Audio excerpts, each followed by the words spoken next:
कभी सोचे हैं कि दादा नानी की सुनाई गई कहानियों में कितना सच होता है? क्या हो अगर उन कहानियों से निकला एक पुराना सा नक्शा तीन दोस्तों को एक ऐसे पौराणिक खजाने की तलाश में ले जाए जिसके बारे में सिर्फ किस्से ही सुने गए हों। आज हम वीर और उसके दोस्तों के उसी रोमांचक सफर को करीब से देखेंगे। एक ऐसी कहानी जो सिर्फ बहादुरी की नहीं बल्कि समझदारी और दोस्ती की भी एक सच्ची परीक्षा है। कहानी की शुरुआत होती है वीर के दादाजी के इन जादुई शब्दों से, खजाना सिर्फ बहादुर और समझदार को ही मिलता है। देखिए, ये सिर्फ एक सलाह नहीं है, बल्कि इस पूरे सफर का वो मूल मंत्र है, वो कसौटी है जिस पर हमारे तीनों दोस्तों को बार बार परखा जाएगा। तो चलिए, देर किस बात की, सबसे पहले इस कहानी के किरदारों से मिलते हैं और ये जानते हैं कि आखिर इस रहस्यमयी खजाने का सफर शुरू कैसे हुआ। सबसे पहले मिलते हैं वीर से, इस कहानी का हीरो। वीर के अंदर ना एक अलग ही तरह की जिज्ञासा और बहादुरी है। यही इस पूरे एडवेंचर की असली चिंगारी है। दादाजी की कहानियों ने उसके मन में एक जुनून भर दिया है कि वो पुरानी कहानियों के सच को जानेगा, और बस यही जुनून उसे नक्शे के रहस्य को सुलझाने के लिए आगे बढ़ाता है। और फिर है सोना, जो इस टीम का दिमाग है। जहां वीर हिम्मत दिखाकर आगे बढ़ता है, वहीं सोना का तेज दिमाग टीम को हर मुश्किल से निकलने का रास्ता दिखाता है। सच कहूं तो वो इस ग्रुप की असली प्रॉब्लम सॉल्वर है। उसके बिना तो ये सफर शायद शुरू ही नहीं हो पाता। और आखिर में है राजू, जो इस टीम का दिल है। हाँ, वो थोड़ा डरपोक जरूर है और बार बार कहता है, मुझे लगता है हमें वापस चलना चाहिए। लेकिन उसकी मौजूदगी टीम को इमोशनली एक साथ जोड़े रखती है। वो दोस्ती के असली मतलब को दिखाता है। और फिर एक दिन वीर को दादाजी के पुराने संदूक में वो चीज मिलती है जो सब कुछ बदल देती है। एक पुराना फटा हुआ नक्शा। नक्शे पर जंगल, नदी और पहाड़ से होता हुआ एक लाल निशान बना था। बस यहीं से असली रोमांच की शुरुआत होती है। तो नक्शा हाथ में है, टीम तैयार है और सफर शुरू हो चुका है। अब देखते हैं कि उस घने और डरावने जंगल में उनका सामना किन किन चुनौतियों से होता है। उनकी पहली चुनौती, एक उफनती हुई नदी। इसका तेज बहाव सिर्फ एक रुकावट नहीं है, बल्कि उनकी हिम्मत और उनके टीम वर्क का पहला असली इम्तिहान है। और जैसा कि हम सोच ही रहे थे, राजू की चिंता भरी आवाज इस मुश्किल को और बड़ा बना देती है।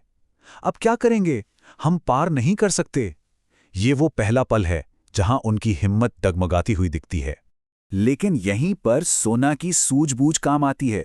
वो उस नदी को सिर्फ एक मुश्किल की तरह नहीं देखती, बल्कि एक सल्यूशन ढूंढती है। पास पड़े लकड़ी के तने, और फिर तीनों मिलकर काम करते हैं और पहली जीत हासिल करते हैं। नदी पार करते ही नक्शा उन्हें एक अंधेरी गुफा के दरवाजे पर ले आता है। गुफा के अंदर से आती फुफकारने की आवाजें एक नए और शायद ज्यादा बड़े खतरे का इशारा कर रही हैं।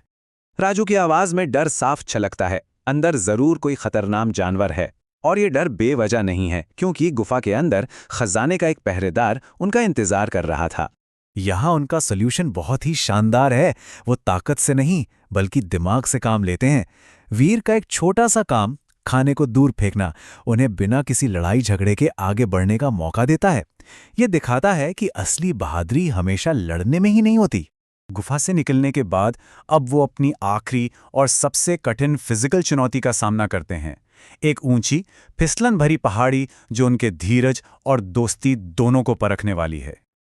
और इस मुश्किल चढ़ाई के बीच राजू लगभग हिम्मत हार ही जाता है। वो चिल्लाता है, मैं नहीं चढ़ सकता, मैं फिसल रहा हूं। ये एक ऐसा पल था जहां टीम टूट सकती थी, बिखर सकती थी। लेकिन यहीं पर दोस्ती की असली ताकत सामने आती है। वीर फौरन राजू का हाथ थामता है और वे एक दूसरे के सहारे धीरे धीरे उस मुश्किल चढ़ाई को पार कर लेते हैं। ये सीन बहुत खूबसूरती से दिखाता है कि जब सब साथ हों तो कोई भी मुश्किल बड़ी नहीं होती। सारी चुनौतियों को पार करके वे आखिरकार अपनी मंजिल पर पहुंच ही गए हैं। पहाड़ी के पीछे एक पुराना मंदिर, और वहां खजाना अब बस कुछ ही कदम दूर है। और वहां मंदिर के अंदर उन्हें वो संदूक मिलता है।